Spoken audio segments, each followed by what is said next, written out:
Bahan organik adalah kumpulan beragam senyawa-senyawa organik kompleks yang sedang atau telah mengalami proses dekomposisi, baik berupa humus, hasil humifikasi, maupun senyawa-senyawa anorganik hasil mineralisasi.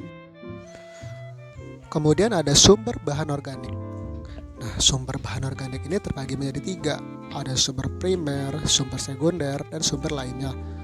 Sumber primer ini terdapat pada jaringan organik tanaman yang berupa ranting, cabang, batang, buah, akar, dan daun.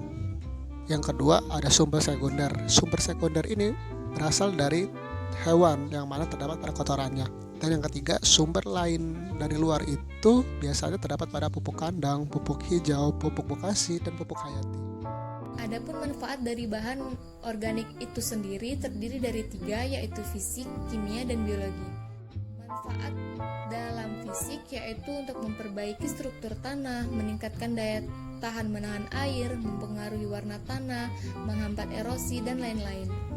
Manfaat kimianya yaitu meningkatkan hara tersedia, menghasilkan humus, meningkatkan kapasitas tukar kation, dan lain-lain. Kemudian pada biologi untuk meningkatkan keragaman organisme yang dapat hidup dalam tanah. Yang kedua, meningkatkan populasi organisme tanah. Adapun faktor yang mempengaruhi bahan organik yaitu yang mempengaruhi terdiri dari 3, yaitu iklim, tipe penggunaan lahan, dan kegiatan manusia. Iklim yang terjadi pada dataran tinggi tidak akan sama kandungan bahan organik di dalam tanah dengan iklim yang berada di dataran rendah. Kemudian, yang dipengaruhi oleh bahan organik ada 3, yaitu fisika, kimia, dan biologi. Fisika mempengaruhi warna tanah, struktur, dan kestabilan agregat. Kimia yaitu KTK dan kandungan unsur hara. Biologi, organisme dalam tanah seperti cacing, kaki seribu, amuba, ciliata yang berperan menghaluskan, mengumpulkan, dan memindahkan tanahnya. Tanah yang memiliki banyak kandungan bahan organik akan berwarna coklat sampai kehitaman. Contohnya pada gambar, terdapat 3 lapisan tanah yang berbeda. Pada lapisan pertama, warna tanah coklat kehitaman menunjukkan bahan organiknya tinggi. Pada lapisan kedua, berwarna coklat kemerahan yang berarti menunjukkan bahan organiknya sedang.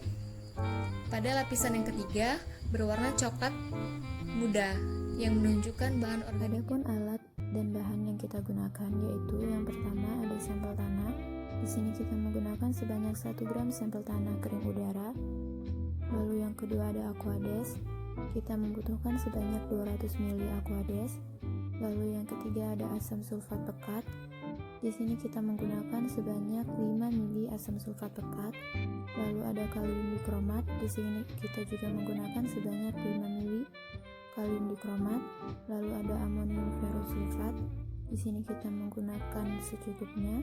Lalu selanjutnya ada indikator dipenilamin.